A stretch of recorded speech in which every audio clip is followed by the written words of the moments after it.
I'll come back. I'll come back. I'll come back. I'll come back. I'll come back. I'll come back. I'll come back.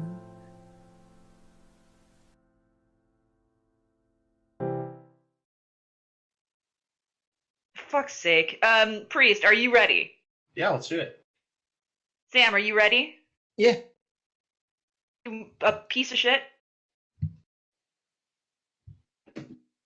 No, Oh, I think she was referring to God me. damn it, no. I was. Case, ready. Homecoming, The Room, 3, 2, car crash. Hello, and welcome to the Barcast, where the bar gets lower every single week. Your bartenders for this evening will be a non-pencil, Look, I'm burning. enigmatic Kotaku. Jesus fucking Christ! That actually scared me. This was all a big gap. It was a big joke. I wasn't expecting to actually be scared. It's that was just me moving the straw through my soda. Okay, milk, It was still fucking horrifying. Ravage, I knew what it was. and my name's Sweater Priest. This week on the Barcast, we have a highly anticipated guest. You may know them from art or Silent Ponyville, but we know them as SamRose. Salutations. Thank you so much for coming on. It really does mean a lot to us, just how much not only Silent Hill, but Silent Ponyville means for us in the grander scheme of film fiction. Oh my god, this is a dream come true.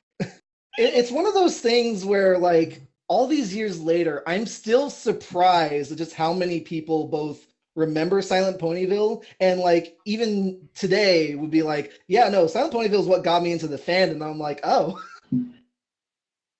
That's so sweet.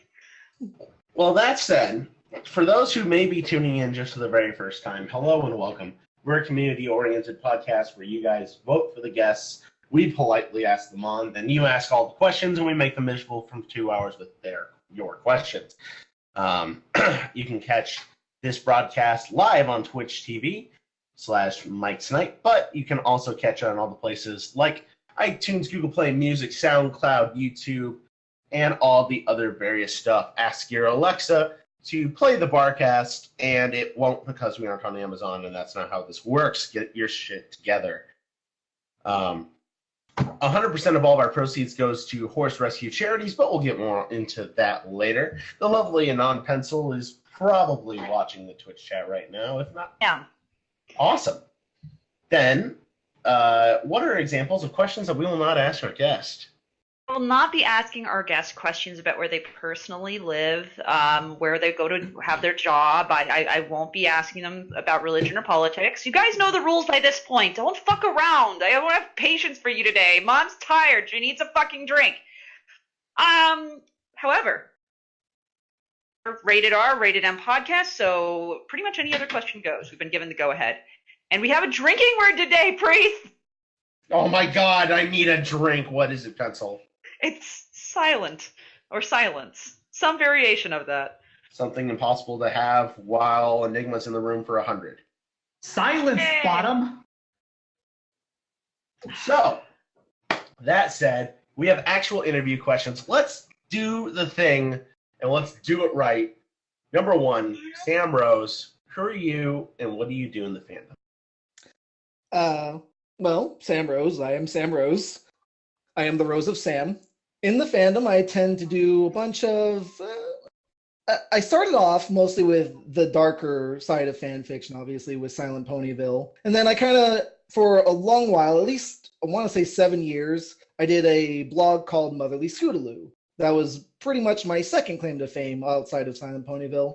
Currently in the fandom, I am working on a blog called Aria's Archives and trying to finish Silent Ponyville 4. Ooh, hype, hype, hype! Yeah. Do we have any sort of excitement as far as possible dropping of the next chapter? I've already dropped 2 chapters within the last 2 weeks, so I could drop the next chapter within the next week, but the two after that might be a little longer. Ooh. The You know- excitement and plot thickens. The term dropping chapter sounds like a euphemism for being constipated. Oh my god. You only drop 2 for 2 weeks. You need more fiber, SamRose. Enigma, That Enigma, just because when you drop a story it's shit doesn't mean that you should compare his stories to Constipation, you piece of fuck. He likes it. No. So let's go into the next question that, of course, every podcast asks. How did you personally get into the fandom? Well, I did find out about My Little Pony fairly early on because the craze was getting big and a lot of people were kind of starting to talk about it.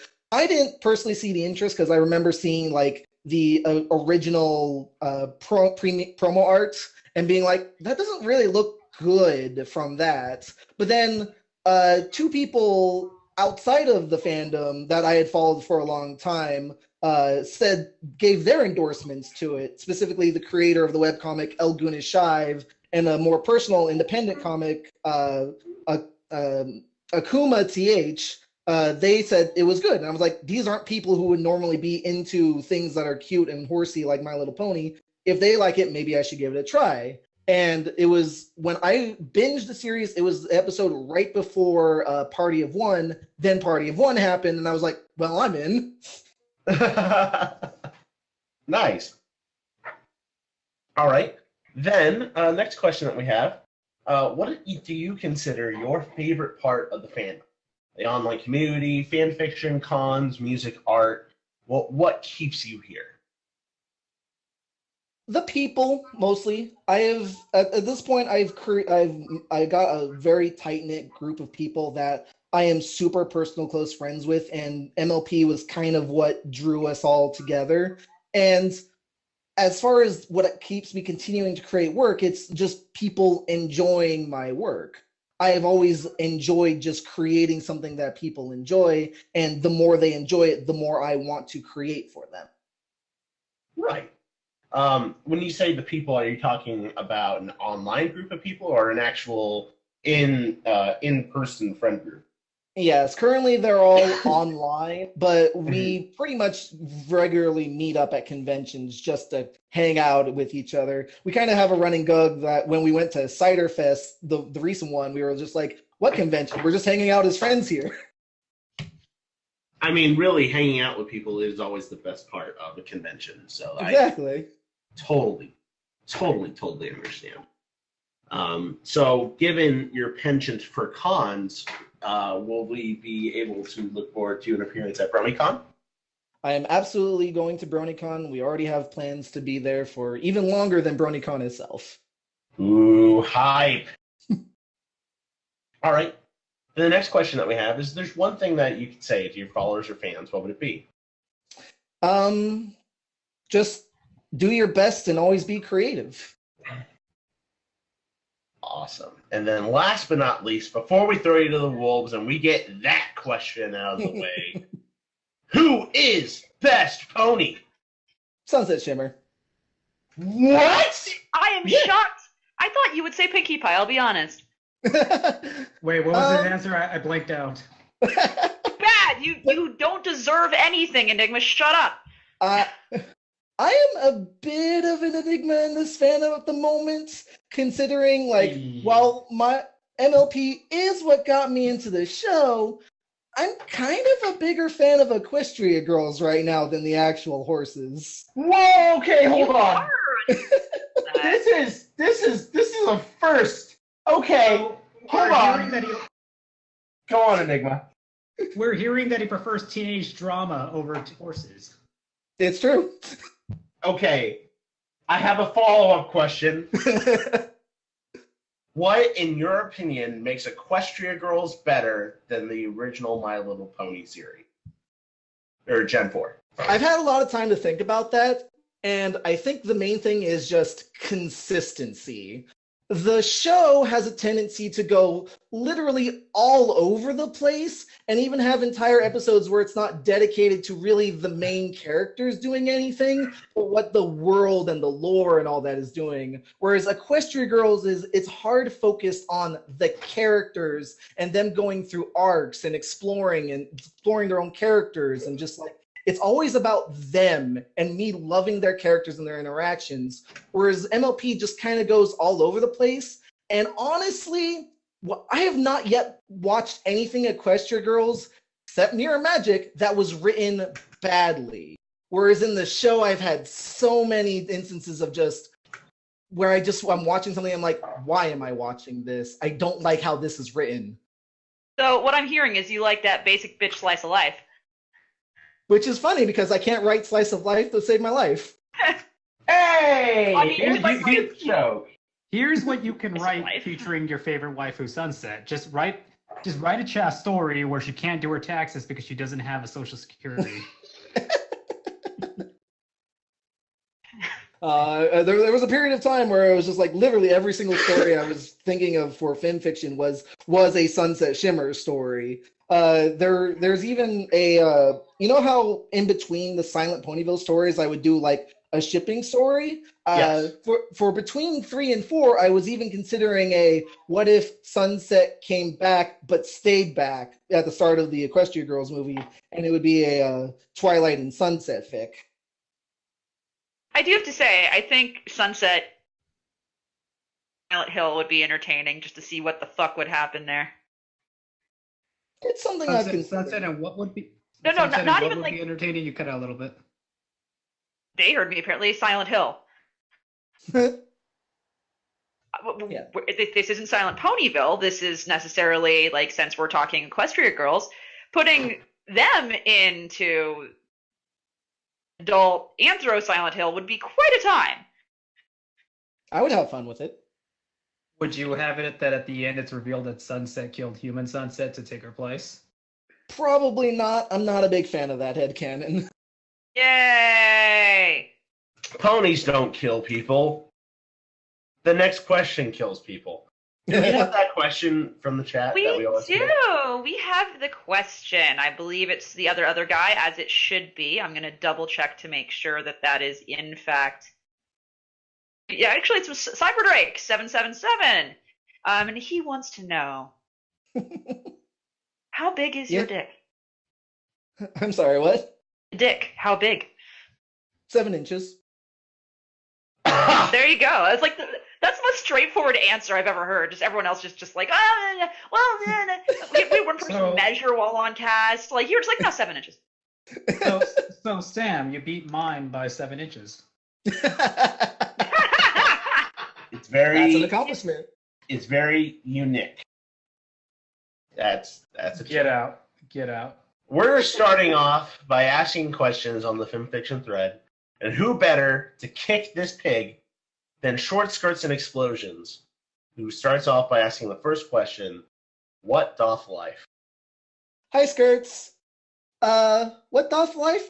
Personally, I find just what was just fun. Life is short, and there's a lot of pain and misery, and so you should always do what you enjoy and find the things that make you happy in life more than anything else. Also, Well, what fun if- fact about Skirts, I've met him in person. Yay! Is he nice? Did Oh, you he's super hug nice. him? We met in person at MegaCon because we were discussing the possibility of Skirts writing his own version of a Silent Ponyville fic. That later, the ideas of that got wrapped up into Background Pony. Oh shit! I actually didn't know that Background Pony had fed off of Silent Ponyville. Yeah, I did. it started I off knew as this. Sorry, come on. No, you're fine. Yeah, no, it started off as a Silent Ponyville fic, but probably because me dragging my feet to both end Silent Ponyville 3 and him wanting to move forward with the ideas, he turned it into Background Pony, and I think it was better for that. So, like, did you touch his face? Caress it? Did you touch his face? Sadly, I did not. Damn it! You have to. You had every opportunity to touch his face using only your face. It was before I knew how famous he was. I'm sorry. one other question before we move forward. Does he look like a princess? At the time, he didn't, but remembering it, if I put him in a dress, I could see it. What I'm hearing is I need to bring more dresses to BronyCon so I can put skirts on a dress. Oh my god. Could we do that? Could we give this to the world? You know for a fact that I love putting people in drag, okay? I would do it. Oh man. How many more victims must you claim, Pencil? Many. We put this live on YouTube. We get a message from Skirts like 2 weeks later. It goes, "Here's my size."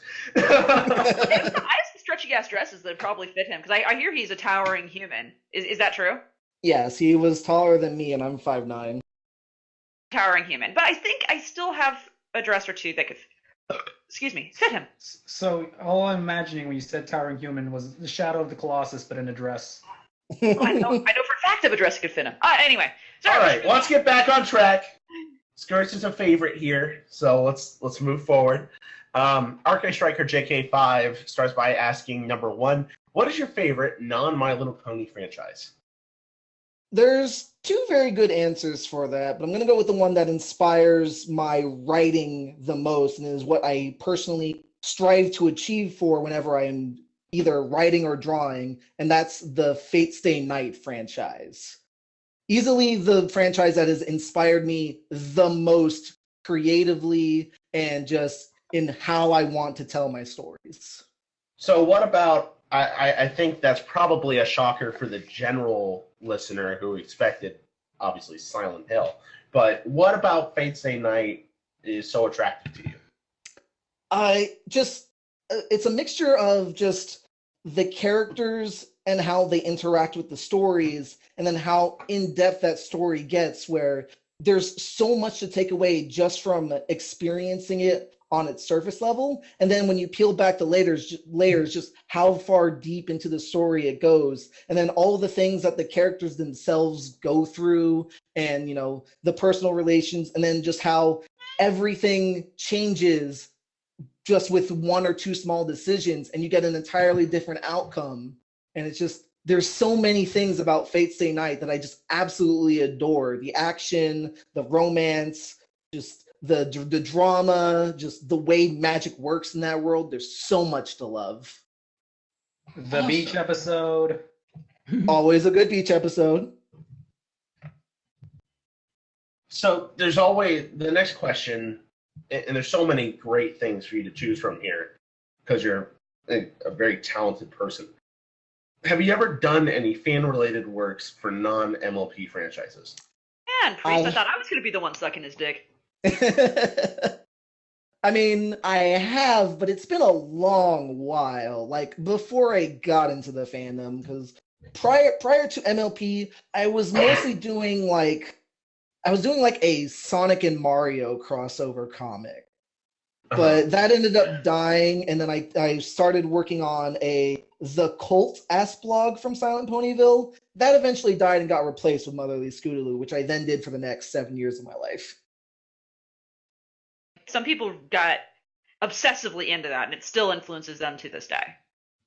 It's true. I'm glad to be an inspiration. And then the next question from Stryker is, does a rose by any other name smell just as sweet? From my experience, I would say so. I've pretty much always been the same regardless of what name I'm under. Smell good? Yeah, I try to keep myself smelling nice. Checks out. Good. I get the feeling that you're the reason that both Pencil and Priest are dehydrated from the waist down. Moving on, Terry the Human has questions. Number one, what is your favorite and least favorite My Little Pony episode? Ooh. Favorite is easy. Hurricane Fluttershy. It is, in my opinion, not only the quintessential Flutterdash episode, but also just in terms of pacing, character interactions, and showing true friendship throughout an episode. It does it all perfectly. Whereas My least favorite for the longest time was It's About Time, which was the Twilight time travel episode, and it raised so many questions in my mind that for the longest time I would just rant and rave about how much I hated the writing in that episode. But I'm pretty sure now it's more of a combination of do princesses dream of magic sheep or whatever, and whatever the recent rock hoof he attempts of assisted suicide episode. Those two just I was the only one who thought that. Holy Yeah. shit! those episodes are just god awful, and I will take It's About Time anytime over those two. I mean, what I don't like about that episode, It's About Time, is the way Twilight says Tartarus. Yeah. Tartarus. Ugh. The next question is, what is your favorite memory as a brony? Easily the Everfree Northwest 2017 or 2018. It was when I got to meet the people who would become the closest friends possible to me. And it was the first time that like we had this excuse to meet up. We did, and we bonded so hard that I legitimately did not want to leave, to the point where like I pretty much cried in the airport because I didn't want to leave my friends. They meant that much to me. That's called Stockholm Syndrome, and you need help. No, actually, I understand, because that was my experience with my very first BabsCon. Abducted you, priest. It's true. It's true. I dragged you around and like showed you the BDSM world and was like, "Here, look at this cool thing. Look at that cool thing. You should take off clothing." Like I'm a terrible influence. Here, just come around this corner for a second. She's so nice. I sort of am not. So was that your experience then, Sam? A little bit. Awesome. Fantastic. The next question from Terry the Human is, who's worse, Zephyr Breeze or Spoiled Rich? Zephyr Breeze, no question. Really? Yeah, I would take I Spoiled agree. Rich any day. Because Yeah, Spoiled Rich at least Agreed. has hot MILF energy. Yep. Yep. Right? I'm very happy to say that Zephyr Breeze does not have hot MILF energy.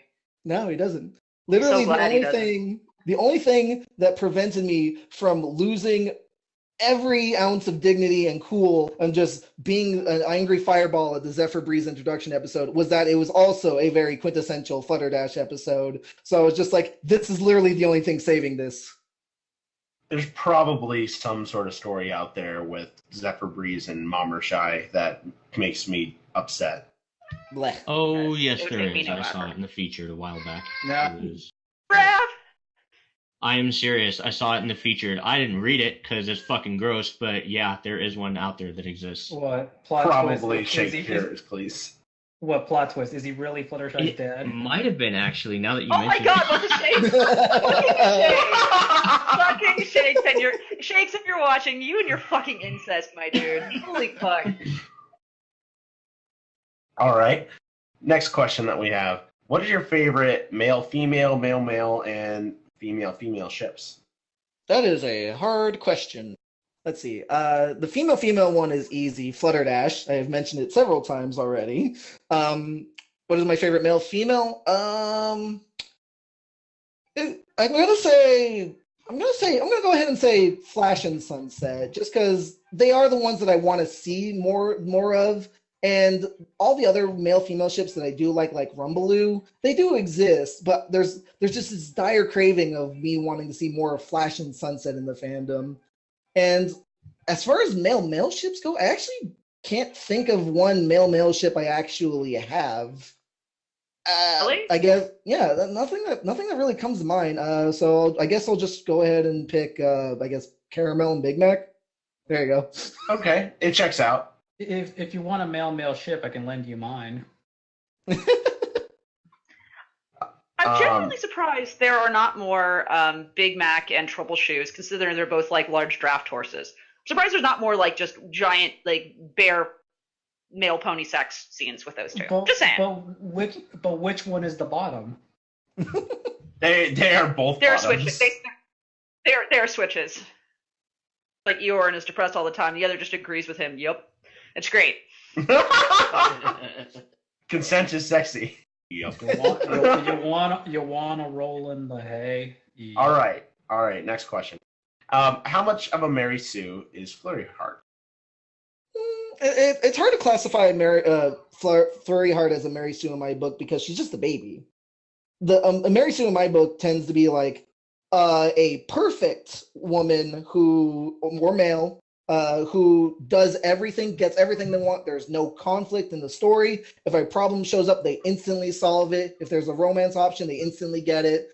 It's that they're a person who is the paragon of perfection, and they make something boring. Whereas Flurry Heart has Flurry Short. Flurry Shark. Flurry Shark.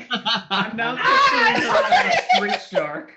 That's gonna be a story. I gotta write this. Hold on, I gotta write this. If you take Flurry Shark, I will make Flurry Shark. So I like Flurry the Shark, horn I'll be explosions, Flurry but Shark. in reverse. am imagining the face of a shark being pushed out of that Cadence Vigou.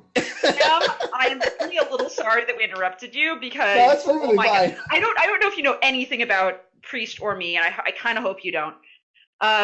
We write shit fics, so like the idea of Flurry Shart is the best thing I've ever heard. So thank you for that.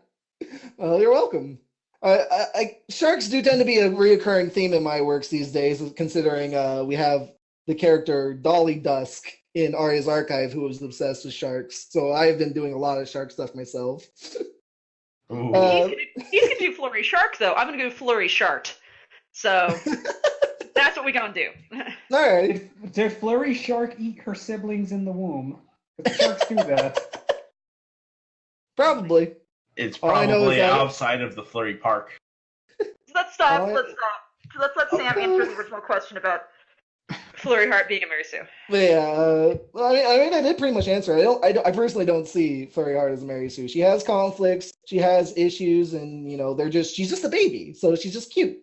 No, she doesn't have those things. She causes those things. Well, I mean, that in and of itself doesn't make them a Mary Sue in my book. Like I said, if she was, she would just literally have everything handed to her because she's perfect, and I don't think she is. That actually ties in really well to the next question: Is Flurry Heart a demon from hell? No, but she could be if she wanted to be. Totally fair. Anon Pencil says that there is a comment from the chat. Chat from Hawthorne Bunny, who wanted to say, apparently Silent Ponyville is the 68th story ever published on FimFiction. Oh wow, I didn't realize I posted it that early. Either. So you're actually like one of the first 100 stories to ever grace this fucking fandom on that site. And more than that, you're also one of the first users. No, By that logic, you might be the first horror story ever written. it might be the first horror story on FimFic. Yeah, I do know when I wrote Silent Ponyville, it was because, boy, I don't like these two horror stories that I read. I want to write a good one. Well, I'm glad you did. Rob, are you going to say something? No. Why? I thought I heard you say something about like Flurry Heart being a demon or some shit. Crap, you had to ask me. I know I said something. Hey, I'm sorry, Rob. I'm sorry. I didn't mean to call you out. Sorry. Barcast, making conversations awkward since 2013. All right. Right. Which is the better story, Fallout Equestria or Project Horizons? Ooh. I haven't read either. Get out. Good man. Don't do what I did and start with Project Horizons. I did honestly. I got like 8 chapters into Fallout Equestria originally, and then I kind of it didn't interest me personally, and so I didn't finish it. It does kind of take a little bit to get going. Yeah, that's what I've been hearing. Yeah, the beginning is a slope, but once you get over that slope, it's a pretty good ride.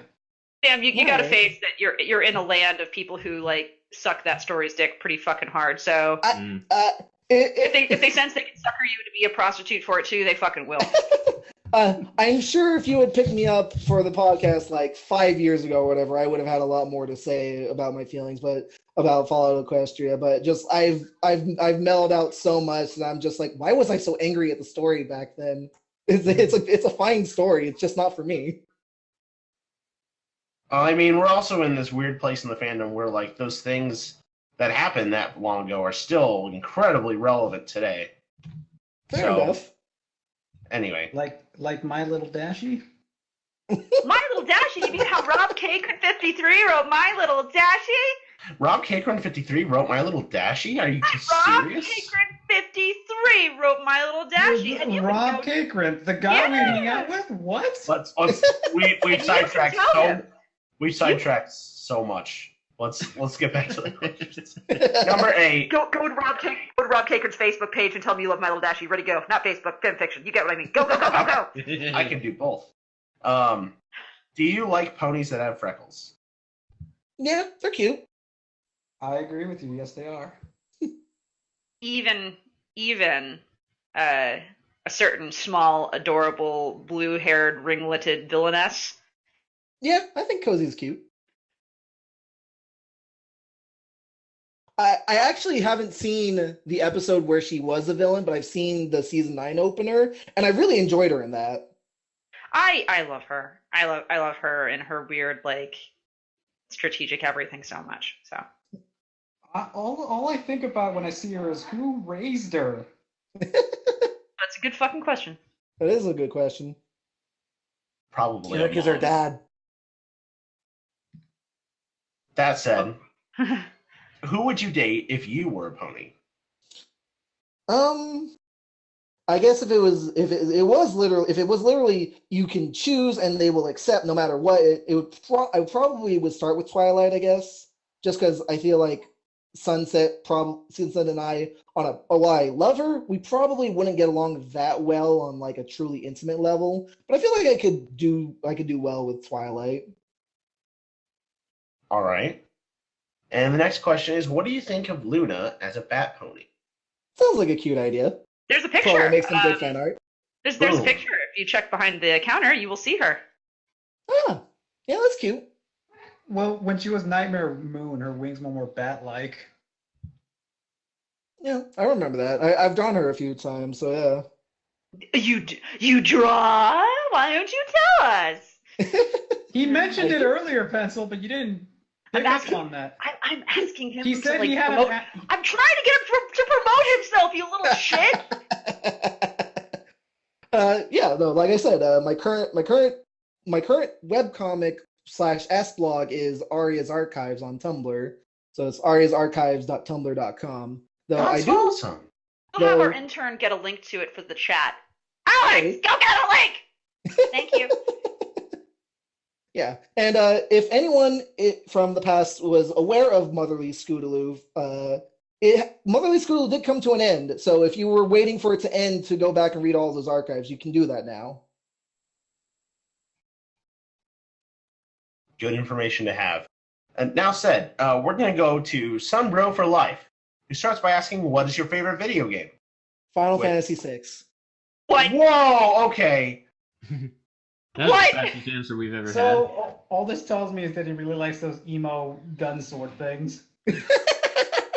That's 8. Thank you very much. Dude, that's not 6. 6 was like the last classic format Final Fantasy. The only one I know is 7 because of Cloud. That's it. Jesus wow. Christ, child. I mean, I 6 over any of the others. Which is the one that has Sora and the Keyblade? Shut up! Let him talk. Oh my god. To cycle back to an earlier question, Final Fantasy was going to be the other answer to the favorite franchise question, because Fate inspires me the most intellectually as far as writing goes, but just what I personally enjoy in my own free time, Final Fantasy. Then, have you played any of, say, like the Final Fantasy online game? I am a regular player of 14, and I am super hyped for Shadowbringers. Dude, that's so cool. It's very rare to find like a Final Fantasy 14 player out in the wild. I remember playing it on release day, and it was a lot of fun. They're not super common in the fandom, yeah. Hey, Priest. Yes. Tell him what you're playing for the first time. Oh yeah, I'm playing Final Fantasy VII for the first time. Oh, nice. Just for like personal enjoyment and all Yeah, that shit. no, Seven's a great game. It's not my personal favorite, but it is a lot of people's personal favorites for a very good reason. It's a very good game, and I'll just put it. I'm watching him play, and I'll just put it this way. He just none of you spoil this at all or mention anything, but he's just heard the name Zach for the first time. Damn. So you're playing Final Fantasy VII then? Yes, that's what I said. Oh my god. Final Fantasy. No, I played Final Fantasy 1 and loved it to death. I enjoyed it so much I did a White Mage run. But anyway. Just remember to get the secret character Sora. Oh my god, please die. Please We're just moving I will find a dumpster for you, Enigma. Just curl up and wait for the trash compactor. Just die. Just find those lucky emblems. We're moving on. What is your favorite boss fight in a video game? That's such a hard question because like I don't remember them that well. It's more like I remember games and loving games more than oh yeah, this individual moment from this game will last me for the rest of my life. I guess I'll just go with the one that like since we're talking Final Fantasy, the one that comes to mind is the final boss fight with Kefka because. God, I will always remember that fight. That's really fair. You're basically fighting Emperor Joker. Yeah, pretty much. Then let me ask this, because it's probably someone's probably wondering it if they're listening to this later on. Given that we've asked you a lot of different video game related questions, Silent Hill isn't really came up all that much. What led questions, you? Priest. It will with my questions, Priest. Okay, then I'll just hold on that question. Thank you. Then number 3 from Sunbro for Life, my personal favorite. Have you accepted Skeletor, the master of the universe, into your heart? That pizza, He-Man! Eat it! Dude, Holy shit, what's happening? Skeletor went all the way through your heart. Oh, I don't have enough beer for this. What just happened? Next time, He-Man, next time! Number 4. You are in itty bitty Equin City. What business do you start? Probably a petting business. Pay money to pet me. Money to pet you. So you're a human, and you just lay there on the ground, and you say like, "Pet me," and ponies come in and pet you. That's your business? Because I don't know how that business plan is gonna work, but I mean, it doesn't work. It doesn't really work as a human in Equine City. Oh, you're in an itty bitty equine city. I thought I was an itty bitty equine in a human city. Oh!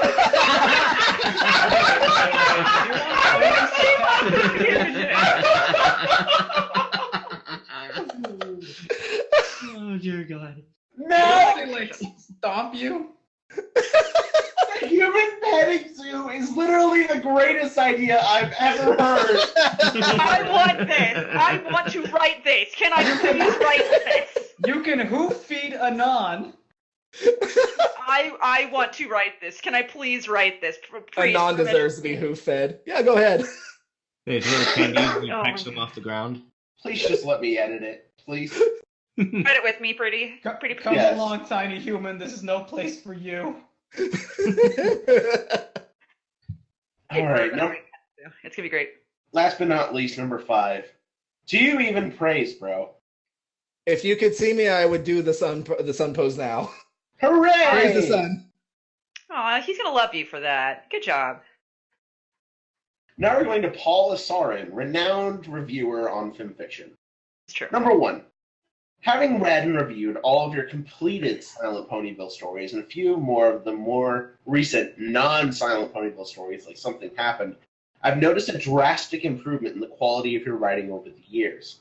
This is one of my favorite things to see in writers, and I was wondering if you'd like to elaborate on the growth of your style and the quality of your writing, the milestones, and the things you used to think were fine but now realize weren't, your influences, and that sort of thing. Growth for me as an artist is always weird because I don't notice my own growth until I directly compare to what I'm doing currently to what I did like a year ago or 2 years ago. Mhm. So it's always hard to be like, oh yeah, I'm actively improving. Like sure, sometimes I'll have moments in the moment here or there where I'm like, wow, what I'm currently doing actually does look or read better than the stuff I've done before. But it almost feels like it's a natural growth of myself. So like when I'm writing, I will read what I'm writing and be like, okay, yes, I like this. Is there any way I can kind of improve it? And then maybe I'll make little tweaks here and there, and then I'll come back a year later and be like, wow, I wrote like that. I can write this much better, and then I will. And it's hard to know when that change happens because it's just something that does. And I think it's just because I'm so engrossed in it every single day that I don't notice the small changes that keep happening.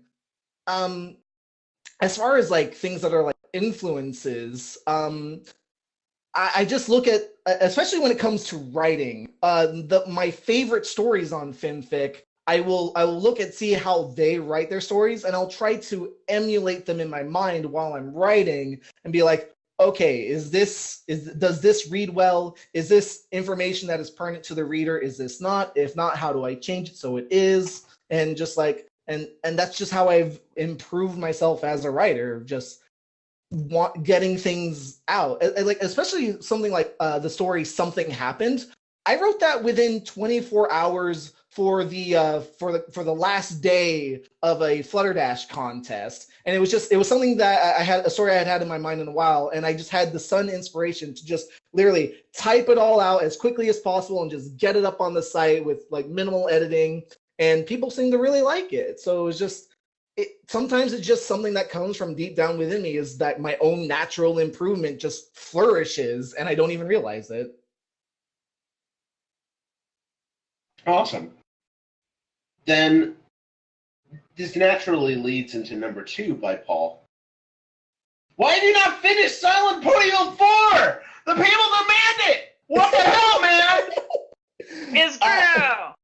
I do sincerely apologize for the extreme delay of Silent Ponyville 4. When I started it, originally the intention was to have all of the chapters done by October of that year, but things has ended up changing behind the scenes, mostly with the incorporation of the audio readings of them, where Goody Serenade politely asked me, hey, would it be all right if you just delayed releasing it so that I could have the exclusive rights to the audiobook? And I'm like, yeah, sure, that's totally fine. Like, that gives me more time to write, and it gives people a wider audience to the thing.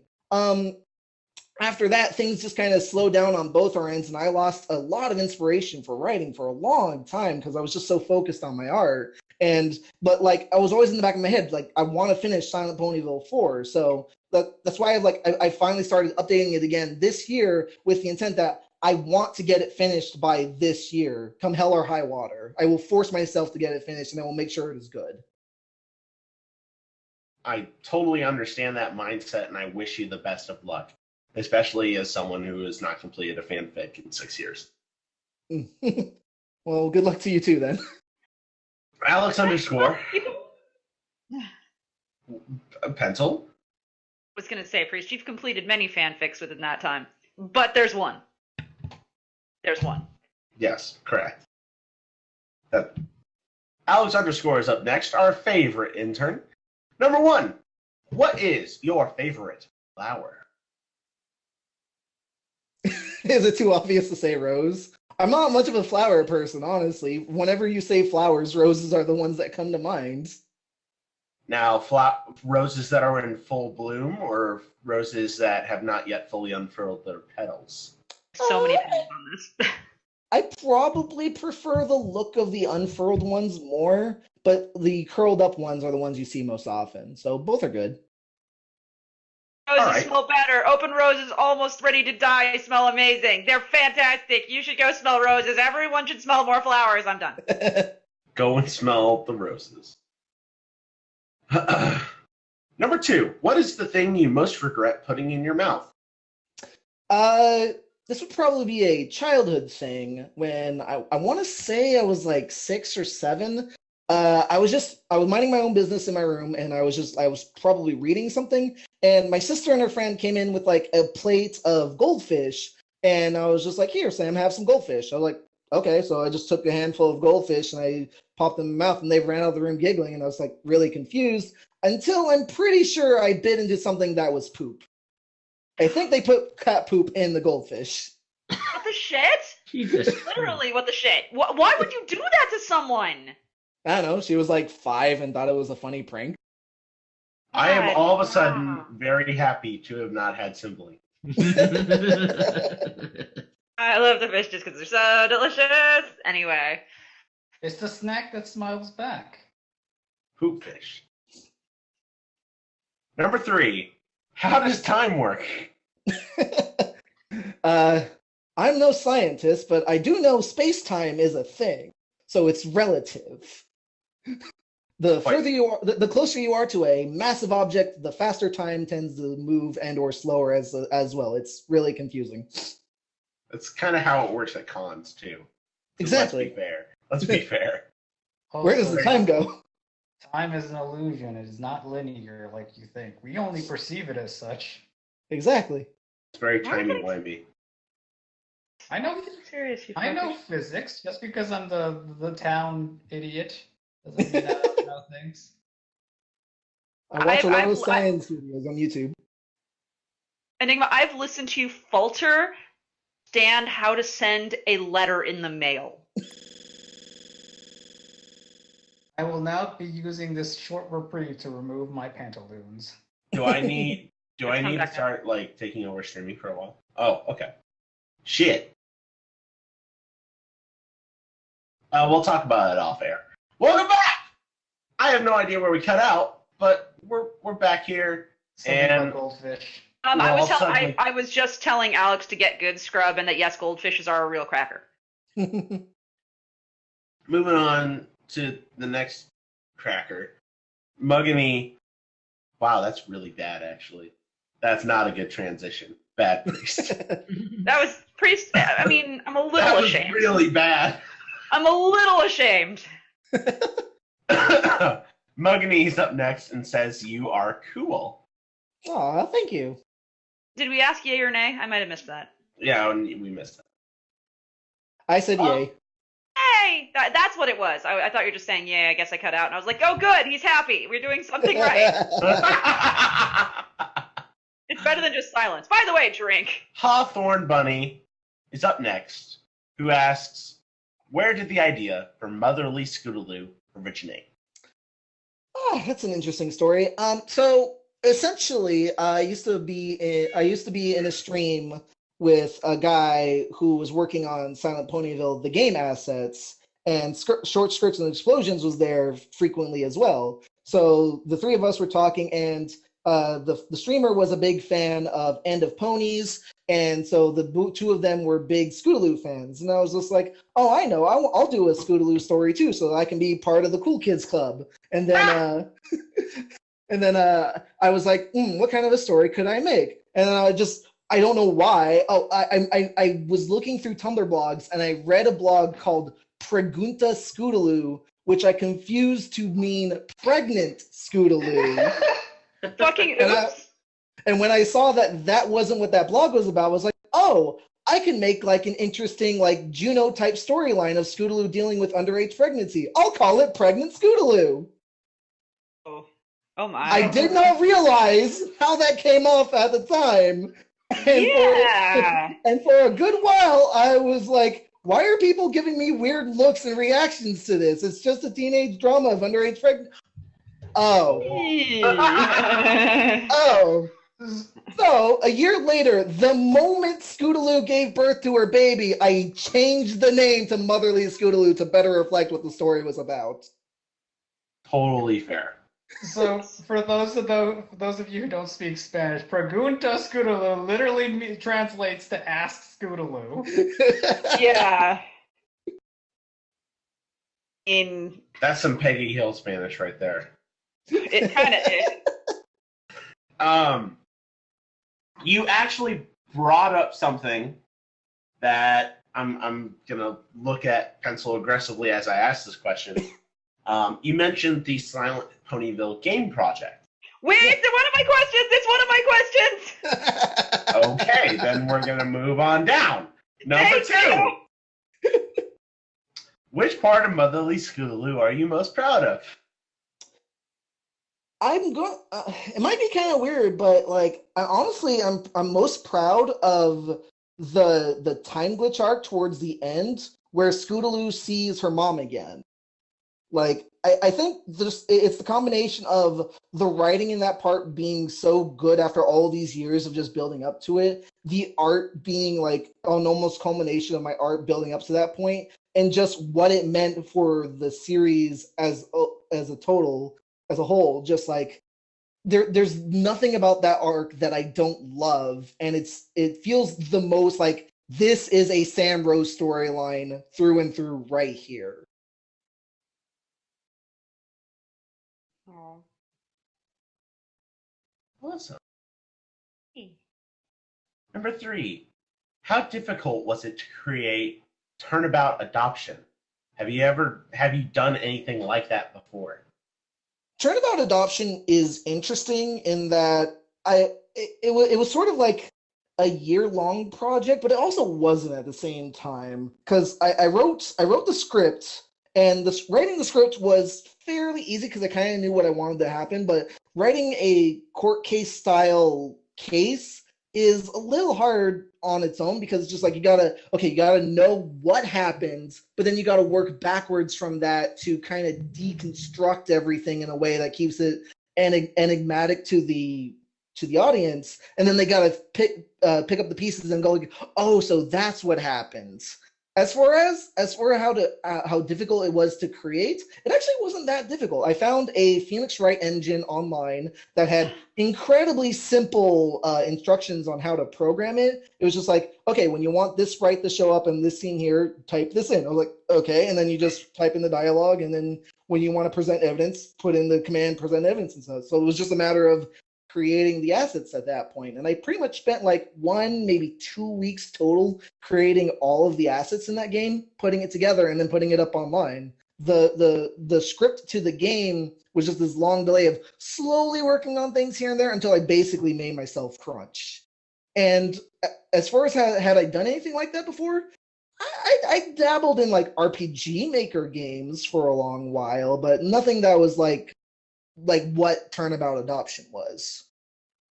I do also have like a sequel idea for Turnabout Adoption, but it's slowly morphing into just its own separate Phoenix Wright style game at this point, that I don't have enough ability of my own to write a convincing or interesting like court case, but the idea I have is solid in that it's like Hold up. New Year's. Hold up. I'm just checking. Milk, are we down again? No, we're not. I'm seeing we're down, so that's why I asked. Oh, Okay. you are? Yes, I'm seeing there was a network error. Same thing as I got last time. Do Just me then. I'm really sorry to interrupt. No, you're fine. It's fine for them. It's just me. Please continue. My apologies.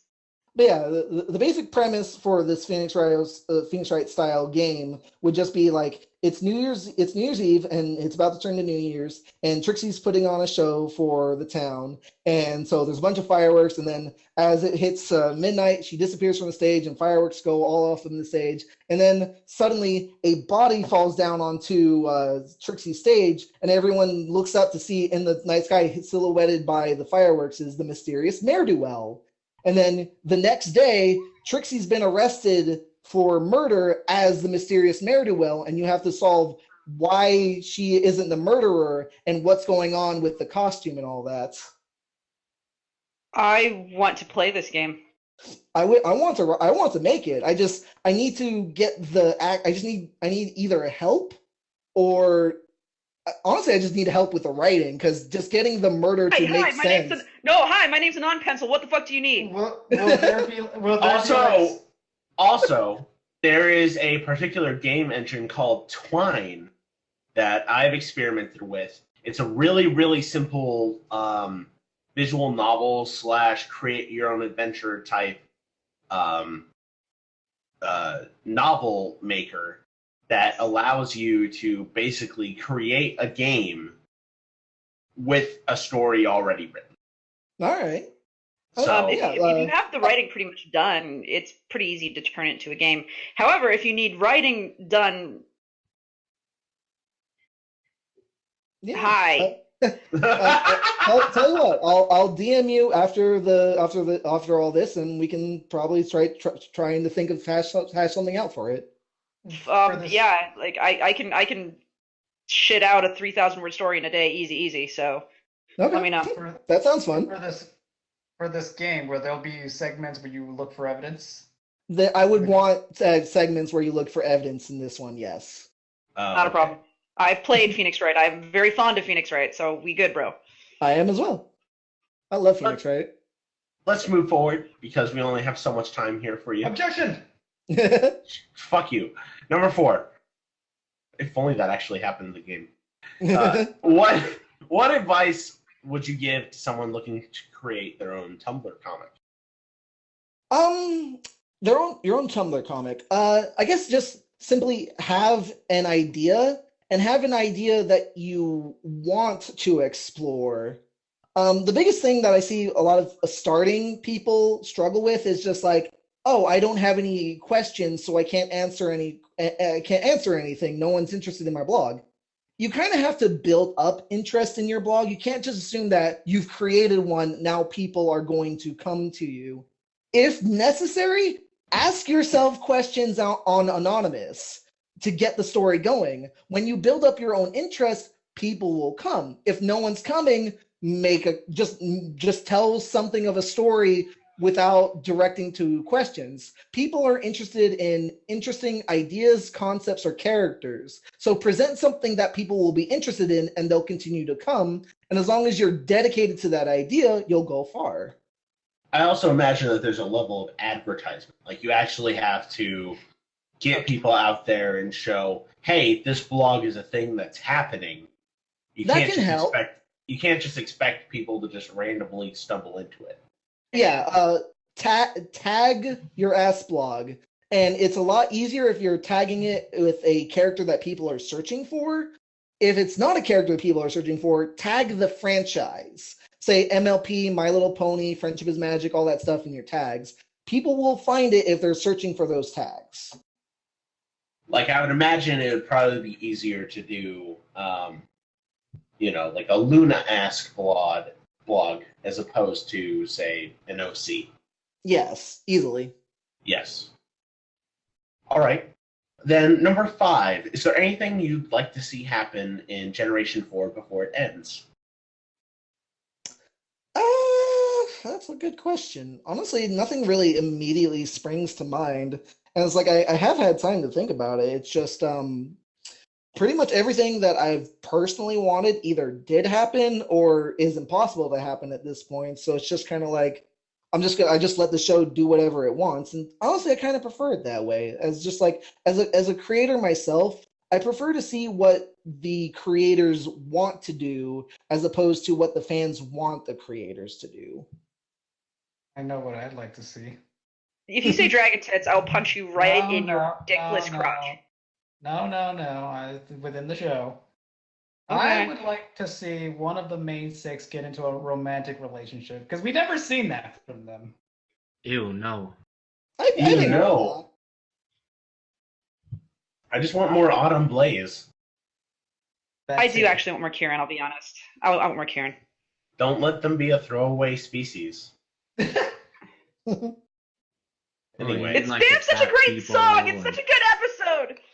Like Raph said, we don't want throwaway species. We want more armadillo horses. Anyway, we're about halfway through the podcast, so it's about that time for a fake ad. Hey, Pencil. Okay. Hey, Pencil. Oh, no. Hey, what? Hey, what? Hey, what? Hey, what? Hey, what? Hey, what? Hey, what? Did you know that I'm going to very quickly tell you about the barcast.net or .com where you can find out more information? It's .net. Okay. Damn it. I made the site. Anyway. You made the site! Where you can learn more about how we donate money, every 100% of all money that is donated through Patreon and ad revenue on YouTube to rescuing horses at Red Wings Horse Sanctuary in California, where they actually help rehabilitate and rescue horses from poor homes. And the money that we raise from all of our videos actually goes to, keeping their teeth clean and changing their horseshoes and shit like that, and keeping the bed and stuff like that. So by watching and supporting the Barcast and supporting us on Patreon, you're actually helping real life horses. Did you know that I did all this really quickly so that we can get to other questions? Yes, I did know. Do you know we only have 6 people left? On to the next question. Yeah! Seton is up next. Number 1. What is your favorite meal, snack, or food stuff that is really unhealthy, but oh my god, it's just so good? Cheeseburgers. Absolutely, anytime, anywhere, I will eat a cheeseburger. It doesn't matter how many I've had in the past. It doesn't matter if I say I'm sick of them one moment. If you put a cheeseburger in front of me, I will probably eat it. I gotta ask, what is your fast food cheeseburger of choice? Ooh. I'm almost like a weird connoisseur of cheeseburgers, where I like trying cheeseburgers from everywhere to see, like, oh yes, I like this one more. I like this one a little less, but also you still eat it because it's a good cheeseburger. Then let's do a fuck, marry, kill. I'm sorry if all right. I'm ready. Wendy's, I'm ready for fuck, marry, kill. Wendy's, Burger King, McDonald's. Let's see. Okay. Kill McDonald's, marry Wendy's. Fuck Burger King.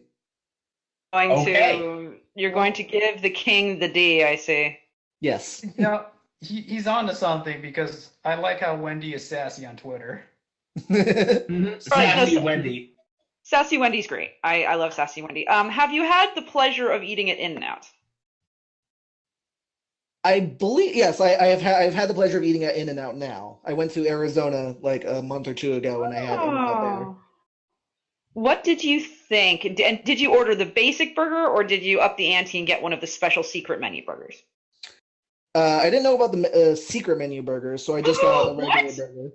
No! Like, animal style is the only way to eat an In-N-Out burger. Told you about the secret menu, which is literally the only way to order there, because there's only 4 things on the menu.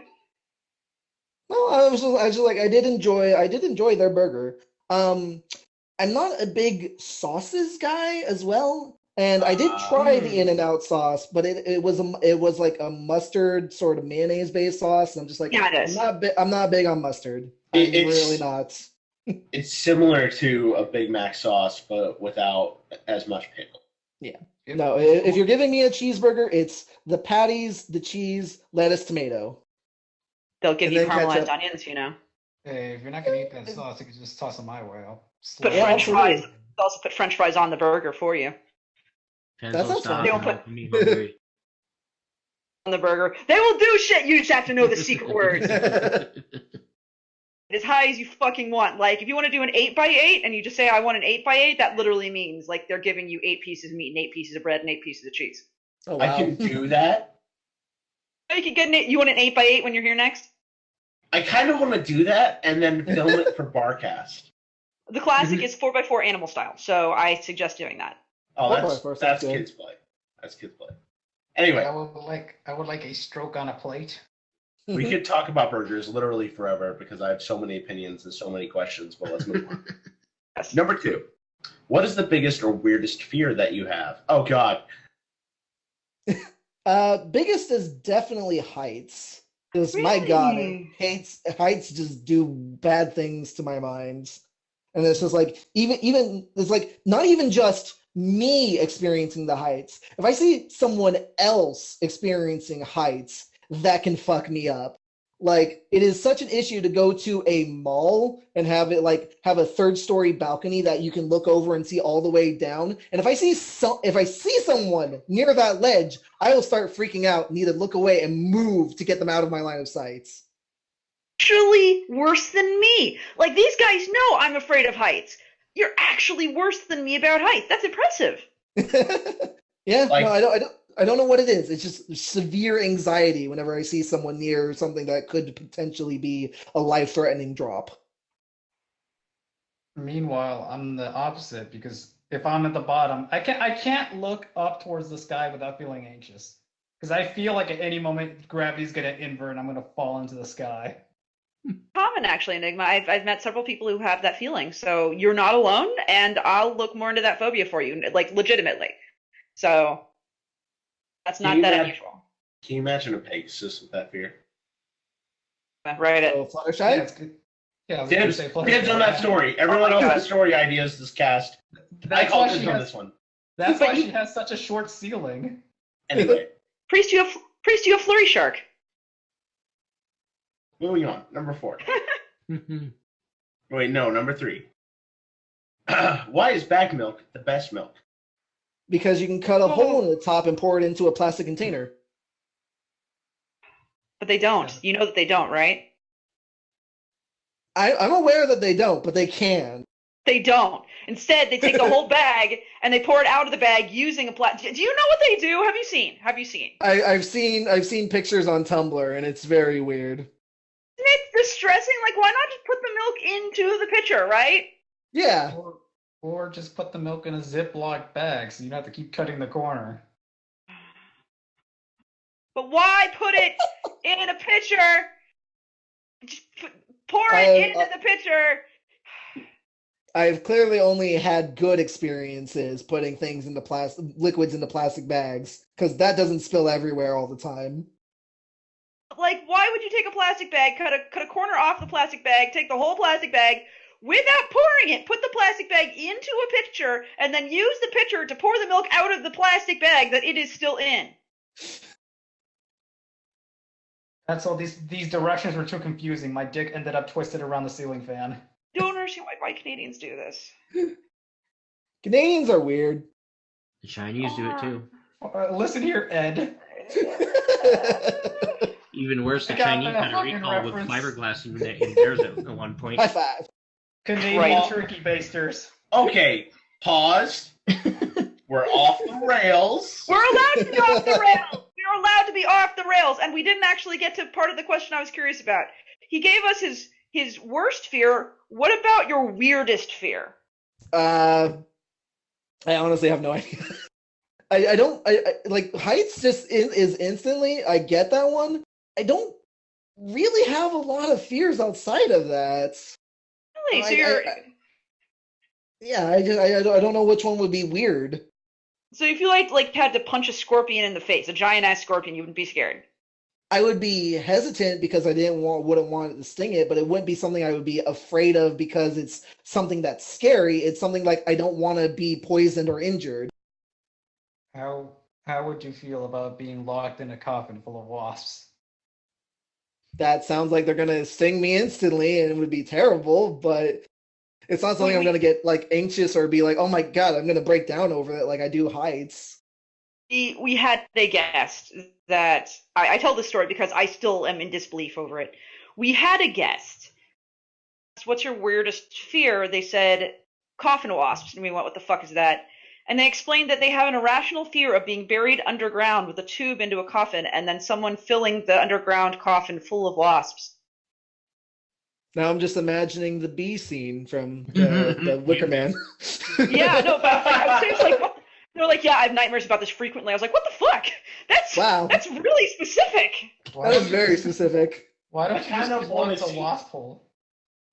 I kind of want to see like 5 different therapists all try to interpret this dream. Coffin wasps, yeah. Anyway, let's move on to number 4. What is your one annoying habit? So something you do that is annoying to other people. Something other people you do that you just can't stand. Something I do that most people can't stand is I have a jittery leg, and most of the time I don't even realize I'm doing it. But I have gotten so many times where I'm just sitting in the back of the car and someone was just like, "Why is my car shaking?" And I just stop my leg and like, "Oh." You bounce your leg, Yeah. like restless leg syndrome style, or I actually much. have restless leg syndrome, so I, have that understand. as well, but I call it Jimmy leg. No, that's not. We go and talk about why you cannot use that term, Enigma. Is that a euphemism for a dick? Because I'm seeing that now. No, it's a racism thing. What? Number 5. You ruined a great question. Number 5. What is the theme song of your sex life? I Just Had Sex by Lonely Island. Yes! Yes! Okay, I just introduced Priest to this song. No one has ever answered this question before on the cast with that answer. Right, because okay, so Priest and I banged, and afterwards, he has a smart house, so I was just like, okay, Google, play I Just Had Sex by the Lonely Island. And he sat there staring at me as it started to play. He's like, what the fuck is this? And by the end of it, he was just like, this is the greatest thing I've ever heard. Well, I heard on a boat, but Yeah, no, I was introduced to I Just Had Sex during a depressive moment in my life, and it instantly just destroyed my depression, and it was all I listened to for hours afterwards. holy shit. 9 out of 10 psychologists hate this man. Let's see. Number 6.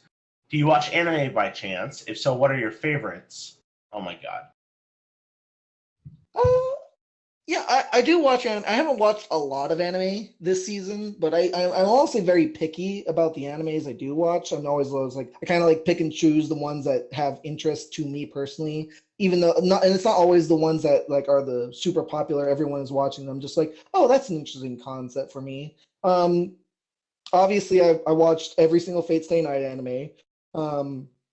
I think my current favorite anime is ReZero, Starting Life in a New World from Zero. It's weird name because it's an isekai anime, but it's legitimately a good one. And like I watched it before I really understood what an isekai was, and I was just like, hot damn, this guy is getting the shit kicked out of him constantly, and then he has to fix everything. It's just like, yeah, that's it made for a good storytelling, and I was just like, let's see. School Live comes to mind as well. This anime of 4 girls trapped in a school during a zombie apocalypse, and they basically pretend like school's still going on for the sanity of one of their characters, and it's a really good anime. That's good. Shit. I want to watch this. I want to watch this. Yeah. That's what we're watching this. Oh yeah, no, I highly recommend School Live. I liked Pretty Derby. You know, the Horse Girls anime. I really enjoyed that. Let's see. Overlord was really good. I'm trying to just think off the top of my head, and so few animes come to my mind. Let me list off a few animes that I'm sure people will ask about. Okay. Number 1 from the thread is Durarara. I have not seen Dororo yet, but I've only heard good things. I might give it a try someday. JoJo. I would recommend it. It's pretty good. I have not seen any JoJo's. Okay. One Punch Man. Yes, I've seen One Punch Man. I need to get started on season 2. NG. There's a season 2? Oh Yeah. my god. I'm sorry, guys. I'm like gone for like a week. That's fine. But what about NG? Neon Genesis Evangelion? Yeah. Yes. Fun fact, actually, the Evangelion 2.22 rebuild movie is my second favorite movie of all time. Oh! I hate it, so that's awesome. I am honestly a much bigger fan of the rebuild movies and that continuity than I am of the original series. The original series I couldn't get through, and it kind of put me to sleep. I love everything about them. I hate everything about the second ones. I hate every last thing after like the second movie. Man, Rebuild 2.2 is just such a perfect movie in like every way, from animation to story to the consequences, and I cannot get enough of how much I love that movie. It is not. It is. I'm gonna agree with Pencil. Then, last but not least for animes, let's talk about an anime that is about protecting villages and giants and, you know, flaying skin off people. Last but not least, what do you think of Inuyasha? I loved Inuyasha as a kid. Looking back, it is not as good as I remembered. Okay, cool. Attack on Titan's done. Moving on. Number 7. Just how big is your porn stash? It wasn't actually that big for a super long time, just because I've never been of the mind of just like, hey, I should save things to my computer. However, thanks to having Patreon as basically my job, I started doing pinup works for Patreon. So I needed reference pictures to be able to start doing things. So it's been consistently growing as I've been gathering more and more reference pictures from around the internet. Quote unquote reference pictures. Okay. Reference pictures can serve two purposes.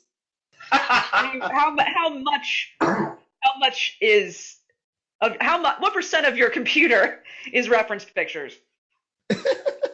Actually, probably not that much. I want to say maybe like 5%. It's really not. 5% of your computer is porn. Excellent. Good. Yes. We're moving on to the other guy. Which, with you being a friend of Skirt's, I'm sure this picture's meaning will not be lost on you. Milk scroll. How does this picture make you feel? It makes me feel like that's accurate. Like, I don't know how else to describe this picture other than, yeah, accurate. It's so true. Pretty much.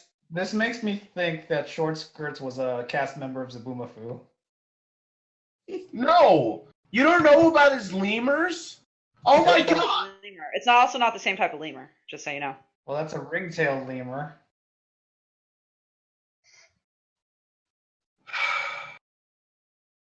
Skirts, Like to move it. I'll make sure Enigma's gone. It's okay. We can hang out at BronyCon. It'll be okay. Mono's invited too. And definitely Pencil. Now that said, we have questions from a non-Pencil. We do? I feel like at this point I should just hand you the reins of the cast. Like this is it, Pencil. This is your moment. Palms are sweaty, knees weak, arms are heavy. There's palms on my sweater already. Mom's spaghetti, she's nervous. But It's okay. I only bite if you want me to. Okay. Hi. So, I have questions for you. I think the first thing I wrote was, yes, I'm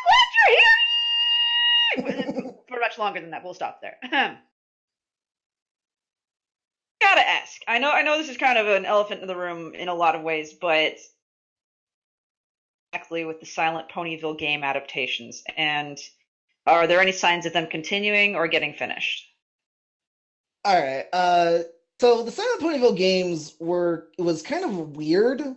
It basically started with this guy emailing me saying, hey, I'm basically working on a 3D version of Silent Ponyville. And I was like, oh, dang, that's really awesome. Can I help you make that? And he was like, yeah, sure. So it was like, he would start making builds and I would, critique it and say, what I loved about it, what I felt like could be changed about it. And he was running into issues with making assets. So I would I went out and found someone who made 3D models on their Fur Affinity, and I was like, oh wow, that's amazing. Do you want to actually help work on the project? So I would frequently stream and they would work together. At some point, not only did me and the modeler have a falling out, but the guy who was working on the game basically ghosted me. So I have no idea what happened, but I'm fairly certain he's not working on the game anymore. And the few people I've been around seeing who try to recreate the project never actually end up finishing it. I'm all for the game being continued and finished, and I have a bunch of assets that I could probably send to whoever would want them from the old project, but they were made in an older version of Blender, and I feel like after so much time has been passed, it would probably just be easier to just basically start from scratch at this point rather than reuse all of this old work from a different programmer and older models. No, So, Blender is pretty backwards compatible. Okay, So then as a programmer, let me give my 2 cents. a professional programmer. Yeah. Two things. Number one, I would suggest you reach out to a couple of dedicated pony devs, such as the makers of the Steam game Delirium, which is a horror pony-themed game, who would probably die to probably touch your source material. And number two, Flound Flare Studios, who we recently played their game on the Streaming Closet, as well as like your Silent Ponyville demo. Yeah, we played your game on our gaming stream. So yeah. And number two, I would highly suggest looking into converters. Like Rab said, Blender is very backwards compatible, but for the most part, there's a lot of really good and easy ways to take those assets and turn them into more recent formats. All right, yeah, that works for me then. Feel free to DM me the resources after this, and I'll happily forward them. Yeah. We'll play it live if it gets finished. Absolutely. Easily. Okay. I would love that. Great. Well, that's great. Now I get to actually pry into your mind a little bit about Silent Hill, because I've read your work. I know that based on the fact that what you've written, you like Silent Hill. Let's put it basically. I do. So, what Silent Hill game would you say had the greatest impact on your writing? Easily Silent Hill 1, actually. It was the first. It was like when I went in to write the Silent Ponyville stories. It was basically with the mentality of, boy, I would really like to write a horror story that's actually compelling and gripping and gets into the mind of people. What's a horror franchise that does a really good job of that? Oh yeah, Silent Hill is a really good job of doing a good job of that. And I was like an arm's length fan of Silent Hill up until that point, where like I liked the ideas and concepts, but I never actually played any of the games or seen any of the material. So it was just like, okay, so why don't I play Silent Hill 1, and then I'll base the feelings and experiences off that and write that into the story. So yeah, I did. I played Silent Hill 1, and it was like it left a good, fun impact on me. I was just like, wow, I really enjoyed the atmosphere, the characters, the story, and just how this all worked together. And I didn't incorporate the whole you're not the one directly experiencing your horrors thing until Silent Ponyville 3, because I knew everyone else loved more of the internalized, like, I am the monster horrors from 2. So I focused more on like, so the inspiration for the way it played out was 1, but I borrowed the themes of 2 to portray more of what Silent Ponyville became. Yeah, like I was curious about that, because I took note of the fact that there were multiple Silent Hill games in this. Like it definitely drew from a lot of them. Yeah, and like easily. Sleepy Hypnosis Time is very different. So to my next question, which is, that aside, what would you say is the best Silent Hill game? For me personally, it's probably 1, because it's the one I got the most enjoyment out of. It was the most surprising and just like the one that reached me the most. The problem with 2 for me was that it was all spoiled for me. I knew everything that was going to happen in 2. Yeah, like I knew literally everything that was going to happen in 2 before it happened. So there were no surprises, and it was just me experiencing the mechanics and experiencing life, which was still enjoyable, but it's like the mystery and the intrigue was all gone, and it was an okay game to play. It was still, I still really enjoyed it, and it still played very heavily into how Silent Ponyville 2 got written, and is playing a huge part in Silent Ponyville 4, but 1 became the best for me. Can I interject for a hot second? Sure. What is your take on PT? I love PT, and I think it was a very good step in the right direction. I just wish that they had been allowed to actually continue upon it. I don't know if it would have been the greatest horror game in all of history, but it would have been a return to form of what the series was supposed to be. Very well said. Sorry. Going back to what I was saying,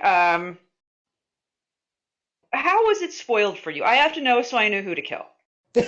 I guess just the internet at large, really, because especially when you go searching for Silent Hill stuff in general, it's just like everyone loves Pyramid Head, and no one will shut up that Pyramid Head is, basically James's executioner and all that stuff. It's like, why is he executing her? Well, because spoilers. So Yeah, I can't kill the whole internet, but I mean, I could try.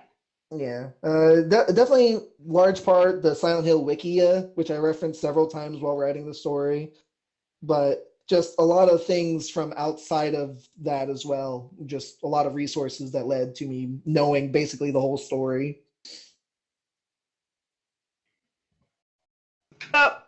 Knowing that you know some of the Silent Hill lore, which is vast, there's so much, right? Yeah.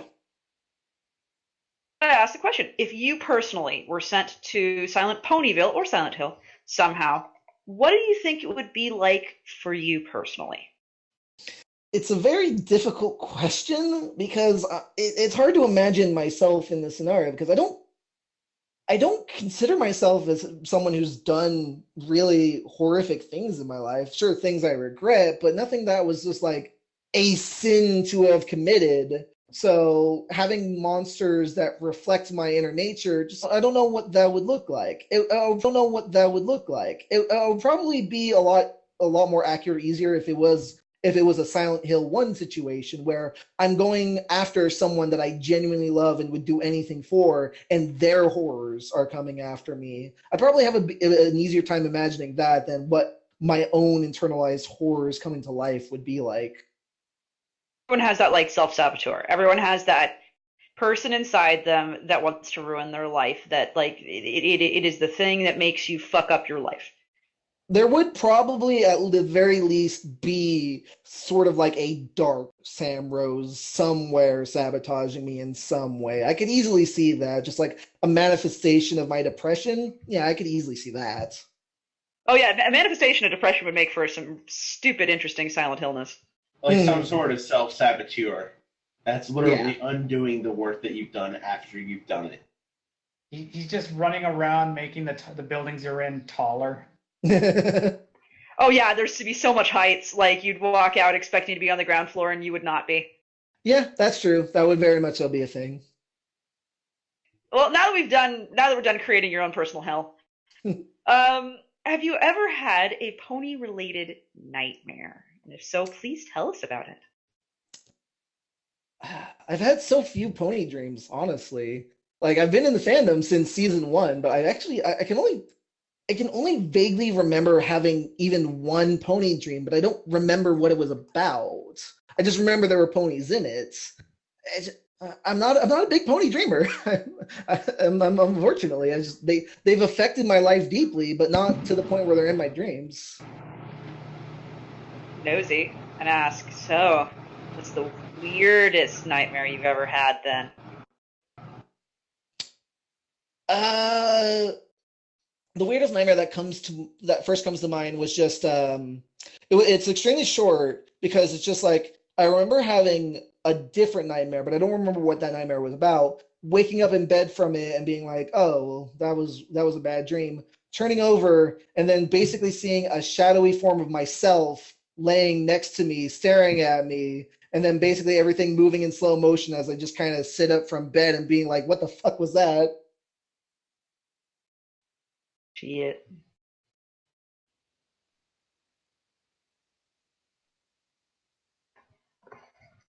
All right. Well, I mean, that's the end of that vote. And also, my last note was thank you for coming on! Absolutely. Thank you for having me so far. Hashtag favorite authors. Thank you for coming on our podcast. It's so nice of you. Can I smell your hair? Sure. Ow, stop being so cheery about it. Now I'm creeped out. Harlan Books is up next, who starts with number 1. What's up with the interdimensional monster? The end of Motherly Scooterloo. It came out of nowhere. Okay, so Cronus, the interdimensional monster that came out of nowhere, was a creature that I've been setting up pretty much since season 2 of Motherly Scootaloo. For anyone who's familiar with the story, there was a bunch of random time glitches that was messing with the entire universe fairly early on. And it was just like, oh, it's replacing characters, it's adjusting things, and we had to have the doctor come in and fix all of that. He was the cause of those time glitches. I even had his backstory and origins appear as a children's book update in the blog, and then I even had him show up in the blog prior saying he was getting ready to pluck Scootaloo from her universe to destroy everything so he can remake it in his image. So I had set up for Cronus several times throughout the story for several years, but and then like I even had Starlight at the start of that storyline say, all of this is probably the cause of some giant being with too much magic on his hands that's just destroying everything because he could. So there was a lot of setup for Cronus, but I admit his execution probably could have been better. Hey, sometimes you just kind of learn from experience and kind of move forward. Exactly. It's like he's a story thread I began 5 years ago. Like, of course I improved by the time I got to him. Of course. Now, number 2 from Harlan Books is, you're now stuck in Equestria. What would you do for a living? Well, right now I am an artist for a living, and so I don't know how well that would translate over into Equestria, because I probably have to learn to draw with my mouth. So I probably could try and make it as an indie writer, maybe. If not, I could always just do basic jobs around the town, I guess fast food or cashier or something, because that's what I did before going art full time. Yeah. Sorry. That assumes you're a pony in Ponyville, though. What if you're a human? If I'm a human, I guess the art route would be fine as a human.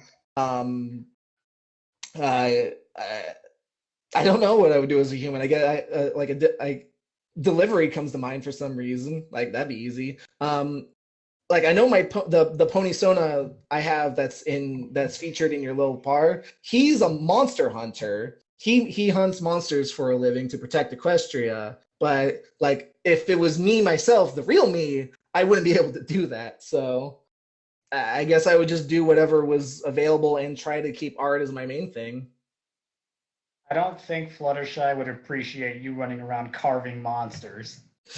Sometimes you gotta do what you gotta do. She would be upset. I'm sorry, Fluttershy. Now then. Yes, then. Pencil. It's time for questions with Vylon. It's time for questions with Vylon.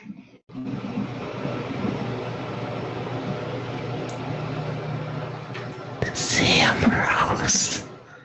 Hey, how are you today? Doing very good. I'm having an enjoyable time on this podcast so far, and I've been enjoying my time meeting these new people. Aww. And that concludes questions with Vylon. That was creepier than usual, Priest. I'm kind of impressed and kind of ashamed. That was really creepy. I stepped up my game. I knew that, for this cast, we had to step it up. But now then, it's time for questions with Jammer. And they don't. Jammer doesn't get a song. Yeah, no. Fuck you, Jammer. No, you just get smarts. Number 1, what's it like to make the spooks? Do your creations scare you? So far, none of my creations have genuinely scared me. But writing spooks is kind of interesting in that I don't do it on a regular basis.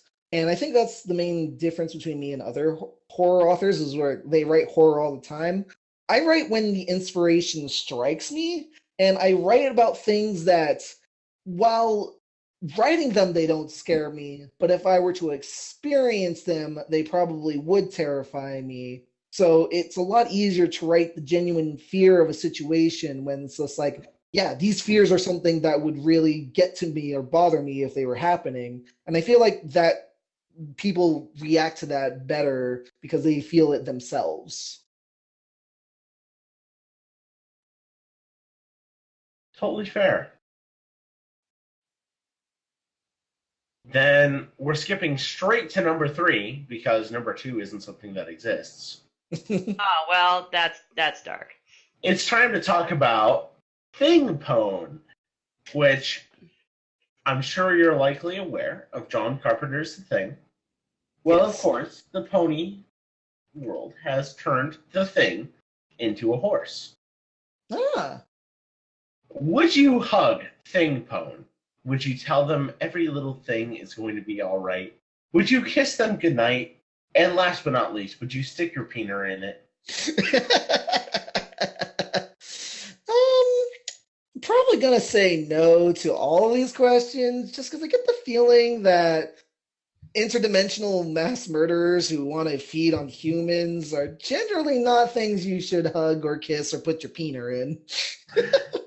You know, that's totally fair. But look Some at the bedroom things- eyes. Look at the bedroom eyes. Some Yeah, do you things, see the pictures? I'm sorry. I see the pictures. some things are meant to be hot, if you get what I'm saying. Oh, I'm dating a monster fucker, so I totally understand. So wait, hold on. I need to clarify. You're dating a monster fucker, or are you dating a monster fucker? Like these are different things. One person fucks monsters. One person is like monstrous at fucking. No, she definitely fucks the monsters. I The don't answer know is you. yes. I don't know you well enough to make jokes about this, but just please know that my mind is coming up with all sorts of like bad insults about you. Yeah, that tentagrape is starting to look real tame about now, huh? Oh, Right? Yeah. I mean, back in the early days of Silent Ponyville, I did have the nickname The Monster for a while, so. Adorable. We mean all this lovingly. I hope you make sure you know. I do. Number 4. Do you have any comments or suggestions for anyone trying to learn or make spooky art? Ooh. That's a good question. Like I said earlier, the spooks I write tend to be drawn more from, if I was in this situation, I'd probably be shitting my pants and running away and trying to save my life and all that stuff. And then after that, I try to think, what would be interesting for the character to do in this situation? You know, it's kind of a natural question for any character in any situation, but it's especially true for horror because, you know, they're in a situation that tends to be so far removed from what you would normally be experiencing. And you just gotta draw upon the primal fears of both you and your audience, because and you gotta be able to pace it. You can't just shove every single horror in your audience's face constantly. They're going to get worn out and bored of that. But you also can't just string them along for too long and not do any kind of payout, because then they're just going to get bored because nothing's happening. There's this fine balance between stringing them along, scaring them, and then stringing them along, scaring them, stringing them along. Are they going to get scared? Ooh. And that's how I tend to try and write it, and it's worked for me so well so far, and it seems to be a general rule for other writers. As for spooky art goes, heavy lines tend to help. Contrasting dark with light, especially in reference to like eyes. Anything that can help reach the uncanny valley, things that look more realistic but then still are clearly fake. Wider mouths, bigger eyes, things that are lanky that shouldn't be lanky, all that kind of thing. Totally fair. And really, really wonderful artistic analysis as well. Number 5. Has the disappointment kicked in yet? Oh, the disappointment's kicked in for a while. Oh. Okay. But I'm still here, and I still love making fandom content because I love the ideas that were created and the people that are in the fandom more so than what maybe the show is giving us. So I will probably be creating ponies for several years post-show anyway. Hooray! So you're not disappointed with us? With you, absolutely not. Hooray! I'm disappointed with the show, not you guys. Yay for Todd! Wow, someone got that joke. I feel so happy. Number six. Would you be a parental figure for Motherly Scootaloo? Yeah, probably. I mean, she probably wouldn't want me to be her parental figure if she knew that I was the reason that all these horrible things were constantly happening to her. But if I was to be her parental figure, I would then probably try and treat her right and give her a home and all the love and the support she needs. Parental advice would you give her? I'm going to assume that this is already post-baby, so it'd probably be that, realize who your real friends are and who your real family are and stick close to them and just make sure that no matter what goes on in your life from here on out, that they have your back and they support you. That's actually genuinely good advice. Thank you. And then last but not least, from Jammer, number 7. Will all these questions bother you? No, there hasn't been a single question that's bothered me so far. Yes. Doing our job. I mean, we can try harder. You want me to try harder? I can try harder. We can do worse. Pencil the reins are yours. Oh, yes. Also refresh. There's another few questions there at the bottom, Preetipah. All right. Then we're going to go to Alex _, who goes to number 1 and says, "What does misery taste like?" Surprisingly minty. So what you're saying is that Minty is a very miserable pwn. Yeah. Somewhere Minty Root just perked up his ears and was like, "They're talking about me." Right, damn it. And number 2, what's the scariest thing you've ever seen? Ooh. Should I say the actual thing that's the scariest thing I've ever seen? No, why not? I mean, it's a personal story, but it's not like, oh We like no, personal I'll never get over it. Let's do it. When I was a child and I was on the internet, I was doing the illegal torrenting, as you do as a child of the 90s. Oh, yes. And of course, as an illegal child of the 90s, I was also looking at porn because I've looked at it since I was 10, and it's just like I should not have been looking at it since I was 10. So, but so I was trying to find things that were interesting to me, mostly more like cartoon porn and whatnot, because I didn't like the way people looked as a kid. I was just like, wow, people are ugly. I want cartoons. They're pretty. Well, at least we've got that in common. I don't Yeah, feel so alone anymore. You and me, we got a friend now. Oh, I know, right? And Let's share collections. And so I downloaded one video and I didn't know what it was going to be, and I open it up and I start watching it, and it's this girl tied to a chair looking at the camera with a gun pointed at her head, and she's screaming and crying, and it goes on for a couple of seconds, and then the gun goes off, her head flies back, and there's a blood splatter on the wall, and that's the end of the video. You found a snuff film when you were a wee bab.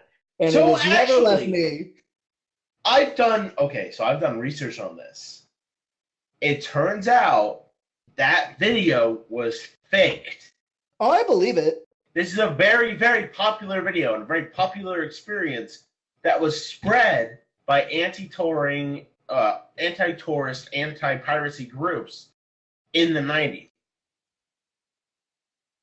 I fully believe it, but like I was too much of a wee bab to know any better, and that video has never left me. So. Shit. Well, that is something. Having accidentally stumbled across snuff films myself, it is not a fun time. Yeah. Well, we have a slightly less distressing question from the chat, if you'd like. Sure. Would you hug a bat pony? I'd hug a bat pony, yeah. Bat ponies are super cute. and they E. Hug an original changeling. I mean, I prefer them, so yeah. I do not like the gummy bear abominations they have become. The gay deer. You hug one and get rabies. Hug the other and you get West Nile. Glad They're technicolor puke stains, is what they are. all of us for not going directly to AIDS after gay deer, and I want to congratulate you all on managing to not be horribly politically incorrect. I love you guys. So I was like, oh god, they're gonna say something about AIDS. They're gonna say something about AIDS. Not HIV, but full blown AIDS. See, you're the only one that's thinking that, Pencil, because that didn't even come to mind. I guess, but I didn't say it. Well, I did actually. Fuck, I'm the best. Good. All I know is that as an artist, their colors offend me highly, and that as a writer, their story pisses me off. So there's nothing about them I like. Thank you. I know other artists too, and they all. Oh, they're saying we are offline. All right, we are now back, I think. Okay, so the question was, let's redo this. I'm sorry. Would you hug Ocellus? Yes, I would hug Ocellus. Of the changing designs, she actually has a really good design, and it fits the show. Whereas like all the others don't. And the only other one I gave like a half pass to is Pharynx, but all the other changelings, no, I hate them. Pass to Pharynx because he's voiced by Bill Newton, and we love him, and we got him to say things like he doesn't like the gay deer. Or what was the other thing that he said, Rev? He just said, I like my old design better. So great. So yeah, we love Bill, and we're very appreciative of that, and we'll give him a pass on that too. Well, I hope Cyberdrake got to hear the answer because they were distressed, like, no, I wanted to hear if they'd hug Ocellus. Now you know. Yes, yes, he would hug Ocellus. Calm down. Now then, we got about 10 minutes left. So that said, Sam, what are you like? What is 100% of your drive focused in on right now? Right now, as far as my focus and my drive goes, it's going into my original webcomic that I started this year called Fate of the Lost Princess. And it's pretty much what I want to funnel all of my time and energy into first, and then like all the fandom projects seconds, because I've always wanted to tell original stories, and I've always wanted that to be my main job.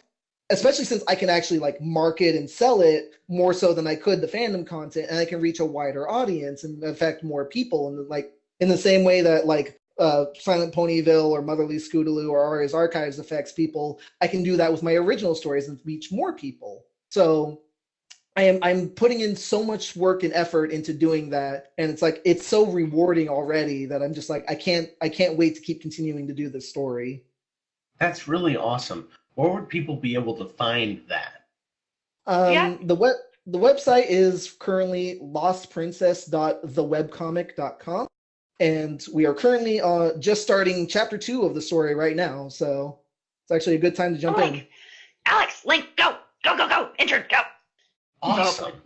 And that said, how do people support you as far as like actual monetary values? Like if they want to support you directly, especially when it comes to Silent Ponyville or even your own original work, how can they do that?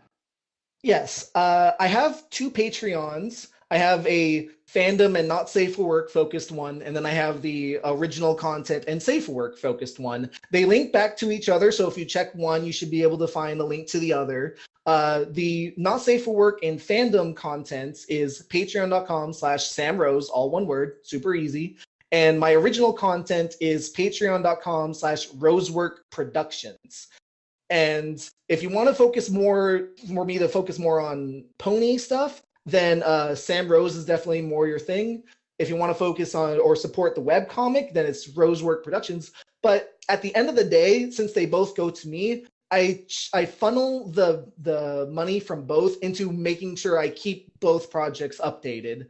Right now, I try my absolute best to keep Aria's Archives updated at least once every Friday, and it was Tuesday and Friday up until Fate of the Lost Princess was doing the Tuesday Friday update schedule. But I always try to keep at least one thing fandom content related updated every week, and the webcomic twice a week. Totally fair. Now, if there's any sort of chance that someone catching up on this a year from now, maybe a week from now, just feels really bad they didn't have the chance to ask a question for this particular interview, is there any way that they'd be able to reach you to still ask that question? Obviously not an Ask blog, because that's not really the right place. Right. But how could they ask you a question and keep in contact? I'm pretty much there's several media accounts that I have, and I am open on all of them. If this is specifically for the FimFic audience, then the easiest way is you can just send me an inbox in FimFic. I will happily answer that.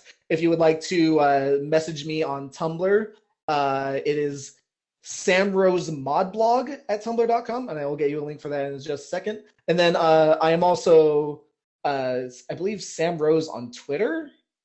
At SamRoseMod on Twitter. And any of those, I will more than happily just answer questions if you direct them at me. I'm pretty much an open book. If you want me to answer it privately, just DM me in any of those capacities. I will be happy to answer them privately as well. So I have very little shame, and I am not super creeped out by creepy behavior as long as you're not like threatening me or my safety. Then by all means. Yeah, like you see him. He dealt with me really well.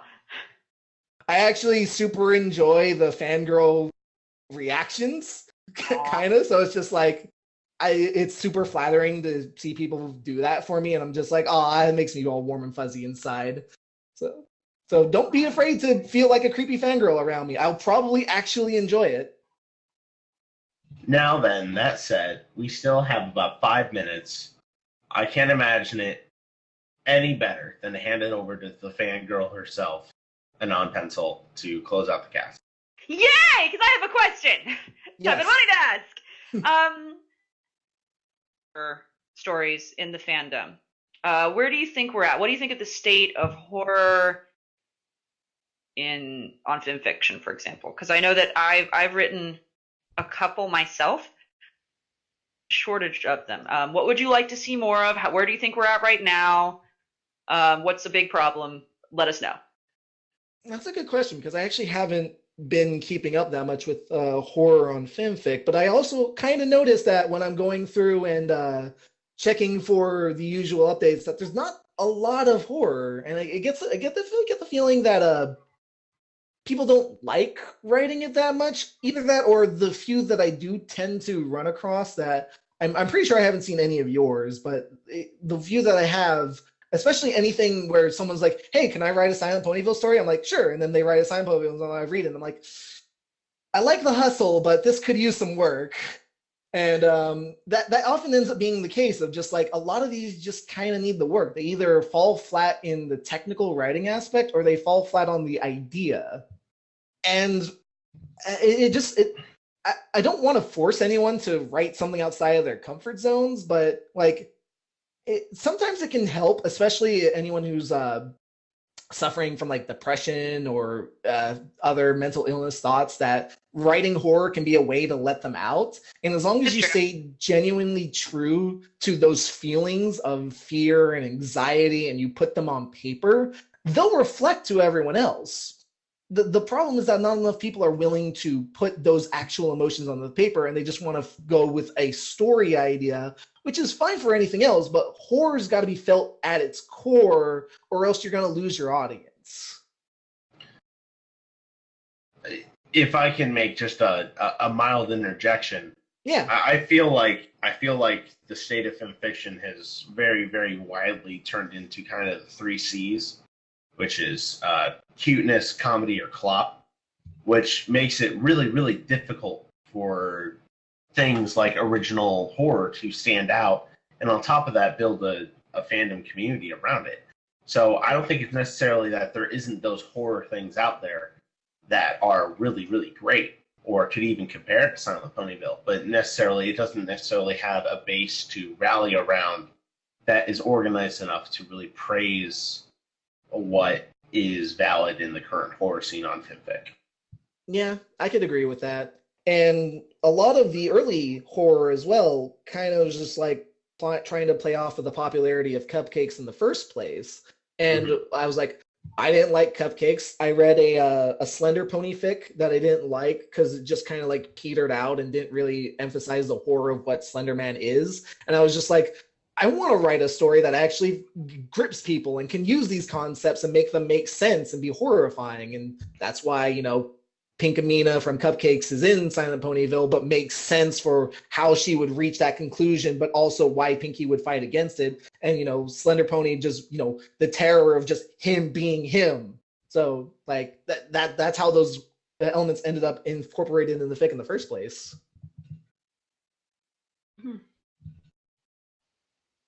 Well, thank you. And would you encourage others to write horror? Oh, absolutely. If you've got a horror idea that isn't just slap the person's face with gore and viscera, then you probably have a solid idea. You just need to put it on paper. I wholeheartedly agree. Thanks for letting me get the last question. Of course. But now that said, as enjoyable as this was, our time has come to an end. 2 hours have passed, and SamRose, we cannot thank you enough for taking the time out of your life to ask and answer our stupid questions. Yeah. I really enjoyed it. Thank you. Well, you are always, always welcome on this side of the fandom. And I mean, I don't have much else to say. Like, in my opinion, this is one of my favorite casts that we've had of this entire year. Aww. I'm not sure what else to say. As far as next week, for those who are regular listeners, be sure to tune in next week when we have a very, very special guest set up for it.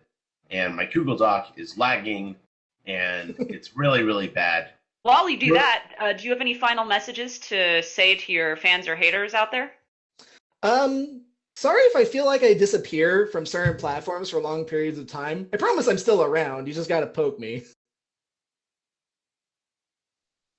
So, Priest, who's our guest?